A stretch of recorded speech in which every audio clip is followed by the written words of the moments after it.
بسم الله ما شاء الله يا جماعة، شايفين الحلاوة والجمال ده؟ ده الحمام الكداب يا جماعة، ولا أحلى ولا أطعم من كده. هنجيب بقى معانا 3 وراك، هنخليهم من العظم زي ما انتم شايفين اهو. هندوس على العظماية كده تطلع معانا بسهولة، هنكسرها بضهر السكينة، وهنشيل العظماية التانية كده من اللحمة واحدة واحدة. هنجيب بقى قطعة رول ستريتش وهنحط فيها الورك كده، وهنخبط عليها بأي حاجة عندنا تقيلة عشان نفرد الأنسجة بتاعتها عشان نعرف نحشيها.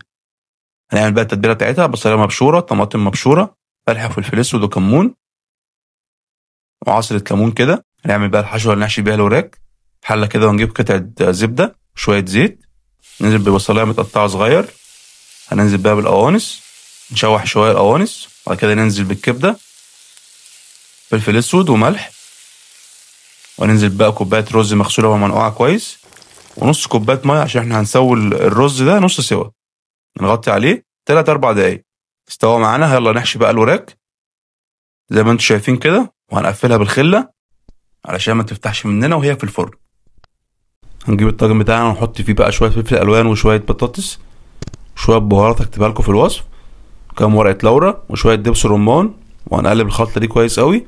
وهننزل بقى ايه بالوراك بتاعتنا ونرصها كده وندهنها بشوية صلصة وشوية زيت عشان تاخد الوش بتاعنا في الفرن.